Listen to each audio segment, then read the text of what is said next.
Hi everyone, it's Jody Conrad from Recreation and Park Services, and today I'm going on a lichen hunt.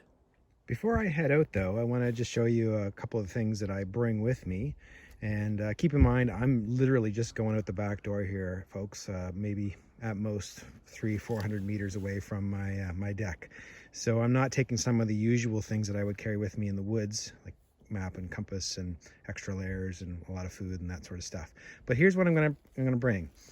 I've got a sketchbook that will help me keep track of the lichen that I see, or maybe do some sketching if I choose to do that. And of course, I've got a pencil to go with that. I've got this little device, which is great. This is you could use just a regular magnifying glass, but this is I call it a loop, but it's a 10 times power magnifying glass basically. But if you've got any kind of magnifying glass at home, that is all you need. And you don't even need that, but it just helps to see things really closely and to really appreciate some of the lichen, because they're really fascinating things when you look up close. I've got a sit upon because it's wet out here today, and if I want to get down on my hands and knees and get a real good look at things, it'll keep me dry. I've got some snacks and some water, and I've got this great book by Troy McMullen and Francis Anderson called Common Lichens of Northeastern North America. Francis has actually been with us several times doing hikes out at Card Lake Park, and she co-authored this book, and it's just fantastic. One of the problems with looking for lichen is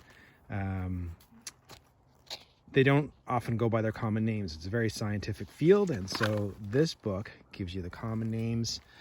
There's some powder-headed tube lichen, for example. Highly recommend it. So I'm going to take this with me in case I get stumped, and let's go for a walk. So straight out of the gate here, I found this. Now this is growing on the side of a maple tree here, and some people may probably know what this is, but this is, some people call it lung lichen. It's lungwort, and it's an indicator of nice clean air. So I'm always happy to see it near my house, because that makes me feel good that I'm breathing good clean air.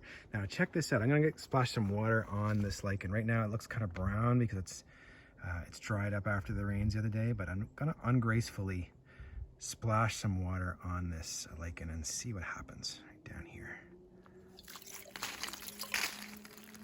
Now you can watch that, and what I'm watching is it turns beautifully green and vibrant.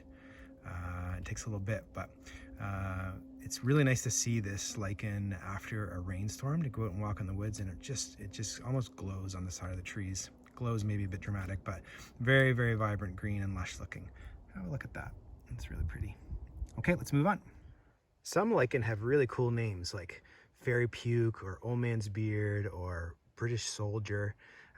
This one is a really cool lichen, really straight stalked beast here. This is giant cladonia, I'm pretty sure. Someone can correct me if I'm wrong, but I think it's giant cladonia. Now, as I'm working with kids, I always say, it doesn't matter if you know the real name of it, just appreciate it. Maybe give it your own name.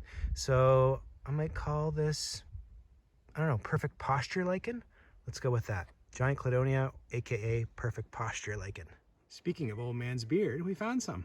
Here it is hanging from the tree. Now, old man's beard, or it might be hipster mustache lichen. Ooh, big score here. We've got a group photo.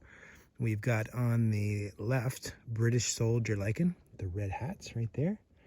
And then right beside it, we've got pink earth lichen. Oh yeah. Pink earth lichen grows in disturbed soils. This is actually just right along my driveway where it was sort of dug up for construction and now is recovering. Again, after a rain, these would be nice and pink. They're pink now today too. Let's keep moving. Here we have some bottle brush shield lichen. Very cool. So there you have it, folks. I would say that was a pretty successful lichen hunt today. And I should say lichens are really neat things. They're actually two organisms living together. It's a fungus and typically an algae living in symbiosis. The fungus provides the shape for the algae and a surface for the algae to exist on, and the algae produces food for the fungus. So a really neat relationship that they've got going on there. And there you have it. Folks, get out, enjoy your backyards, pay attention, see what you can discover, and we'll see you next week.